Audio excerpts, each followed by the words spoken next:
Have you ever wondered why some people appear to be overly fixated on certain routines or patterns? Why they seem compelled to perform certain tasks repetitively? Could it be a simple quirk, or could it be something more? Something like Obsessive-Compulsive Disorder, commonly known as OCD. Obsessive-Compulsive Disorder is a mental health disorder that affects people of all ages and walks of life. It occurs when a person gets caught in a cycle of obsessions and compulsions. Picture this. Your mind gets stuck on a certain thought or image. This thought or image is the obsession. The mind then tries to rid itself of these intrusive thoughts through certain actions. These actions are the compulsions. Common obsessions may involve worries about cleanliness, order, safety, and symmetry. For example, a person might fear germs or contamination so much that they wash their hands until they're raw. On the other hand, compulsions can range from excessive cleaning or hand washing, arranging items in a specific manner, repeatedly checking on things, or compulsive counting. Now, let's take a moment to distinguish between obsessive-compulsive disorder and obsessive-compulsive personality disorder. While they may sound similar, they are distinct conditions with unique characteristics. Obsessive-compulsive personality disorder, or OCPD, is a personality disorder characterized by a general pattern of concern with orderliness, perfectionism, excessive attention to details, mental and interpersonal control. People with OCPD tend to be highly organized, detail-oriented, and rigid in their beliefs and routines. They may become so focused on making everything perfect that they struggle to complete tasks or make decisions. On the other hand, OCD is characterized by unwanted and intrusive thoughts, which are the obsessions, and repetitive behaviors or rituals, which are the compulsions.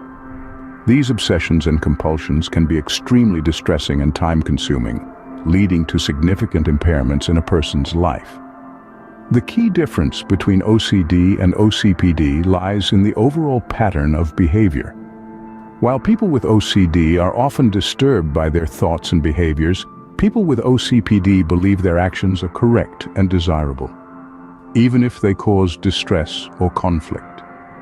Understanding the difference between these two disorders is crucial for proper diagnosis and treatment.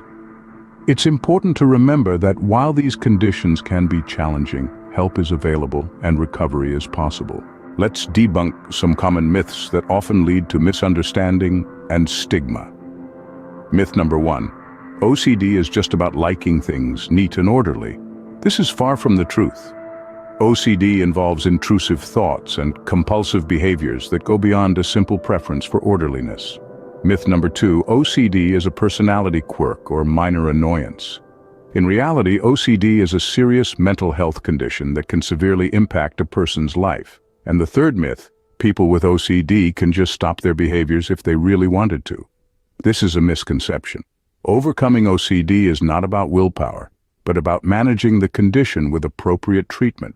These myths can be harmful and hinder the understanding and treatment of OCD. Remember, empathy and understanding are key to supporting those living with OCD. It's important to understand that having OCD is not a choice. It's not about being quirky or overly neat. It's a legitimate mental health condition that can cause significant distress and interfere with a person's daily life. Imagine being unable to leave your house because you're stuck in a loop of checking if the oven is off, even though you know it is, or being unable to complete a task because the items on your desk aren't arranged just right. This is the reality for many people living with OCD. But there's hope. OCD is treatable, and many people with the disorder can lead full and productive lives with the right treatment and support. Treatment often involves psychotherapy, medication, or a combination of both. One of the most effective forms of therapy is cognitive behavioral therapy, which involves teaching the person with OCD to confront their fears and reduce anxiety without performing the ritual behaviors. Understanding OCD is the first step towards fostering empathy and reducing stigma. It's about understanding that these people aren't just being difficult or overly neat. They're dealing with a challenging mental health condition, and they deserve our understanding and support. So take a moment to reflect on what you've learned today. Perhaps it's given you a new perspective on what it's like to live with OCD, or maybe it's helped you better understand someone in your life who is dealing with this disorder. Knowledge is power, and understanding is the first step towards acceptance. If you found this information useful and wish to continue your journey to understand the complex world of psychology, do consider subscribing to this channel. Each video serves as a stepping stone towards a greater understanding of the human mind and behavior. Your support helps us continue creating informative and engaging content. Thank you for your time, and remember, empathy makes the world a better place.